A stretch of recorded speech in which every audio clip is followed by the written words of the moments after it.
Does fear control your life? Does fear of the unknown have you stuck in the same vicious cycle day in and day out? Are you practicing a lifestyle that you're truly tired of? Are you practicing behaviors that you just don't want anymore? But you're so fearful of the unknown that you won't do anything no more than maybe take a risk and talk to someone. Because fear of the unknown contributes to doubt. Fear of the unknown will not let you change your circumstances. Many people seek a map, or a roadmap, shall I say, to find a better way to live. Get yourself together. Cut out the excuses. They're not necessary. Reasons in life are legit. Things do occur.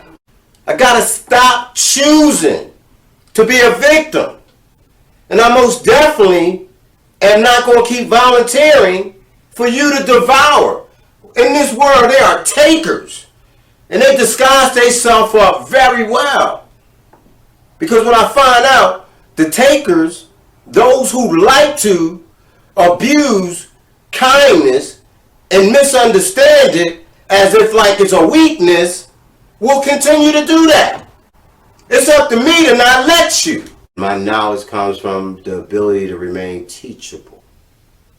But application is truly wonderful. See, I don't want to retain knowledge to sound good. I want knowledge to apply on any given situation that life may present itself to me. I'm never going to claim perfect. Even if the circumstance or situation will not or cannot change, I want to tell you from personal experiences, you can change in dealing with it better. Don't let it swallow you up. When words hurt me or words affect me, I am responsible for what I am going to compute to a decision to dealing with the situation as well as me. I've learned that it's so important not to let my feelings cost me more consequences than what already is occurring because I'm alive. Boy, I tell you, good thing I'm aware that haters are necessary. They give me practice to improve on all the things I'm achieving from training to be a better John, to be more mature, to handle things. But I need to tell you, the impact of being disliked doesn't numb me up. So I have to endure the feelings that come with hearing or seeing dislike of me doing positive things. It is not okay to be kept walking around here being self-destructive, claiming that you had enough, but you keep returning to the same stuff.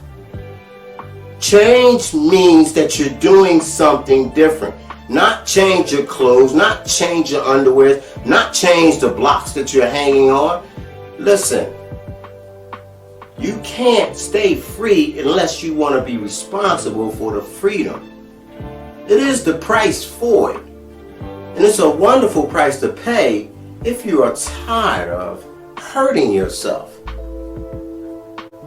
If you are at a bottom, or if you're presently struggling with a person, a place, a thing, you got to choose to empower yourself, lift yourself up, stand on who you're supposed to be.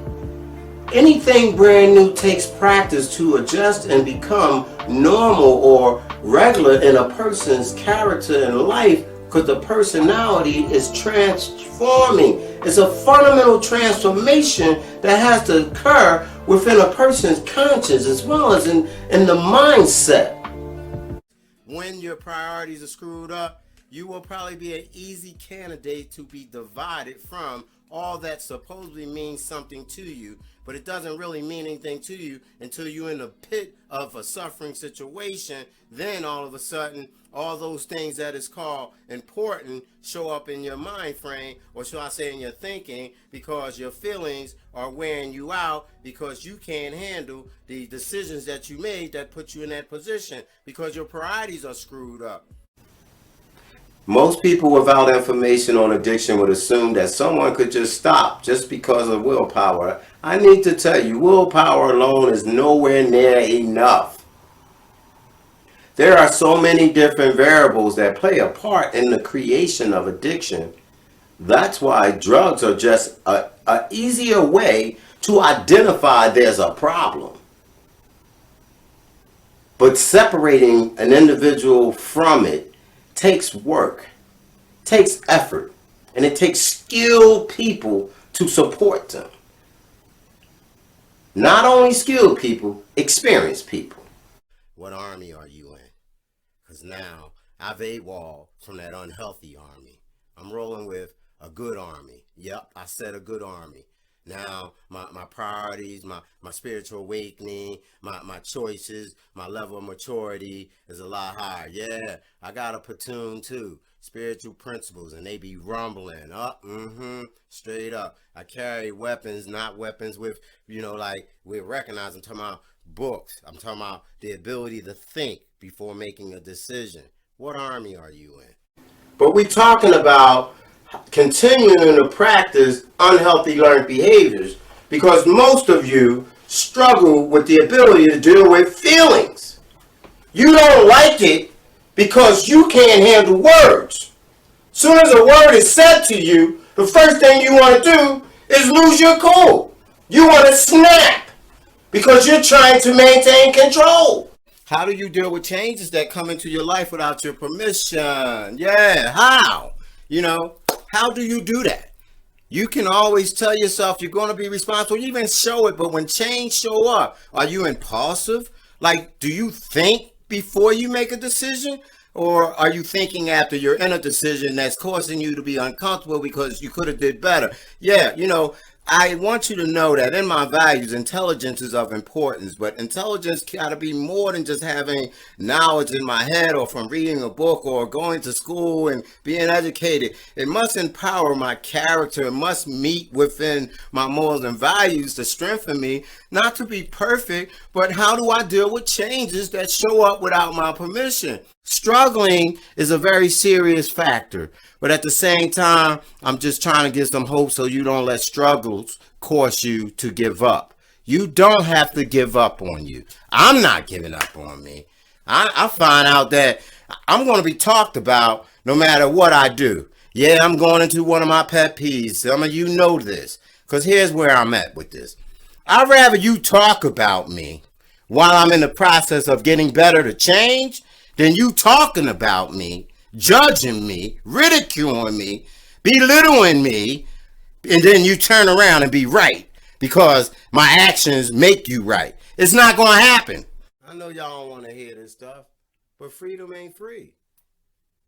If it was free, we wouldn't be so bound by our own stuff, by our own self-destructive decisions, but then want to blame somebody because we're so broken.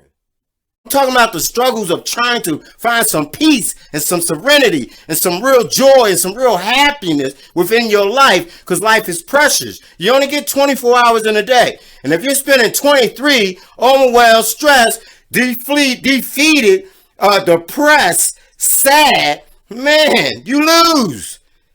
Pick your mind up. Let your spirit be what it is. Let your feelings take their course. What do I mean take their course? That means that they are allowed to be what they are as long as you don't overhold them in place to cause you to be stagnated. Feelings should change in the moments and times of dealing with people in that day. At least that's what I get. Unconditional love should not be taken advantage of. No one deserves that, not even you. My intentions is to reach the heart, the mind, and the soul. I want you to realize life on life terms doesn't have to defeat you, and you no longer have to be in the business of defeating yourself.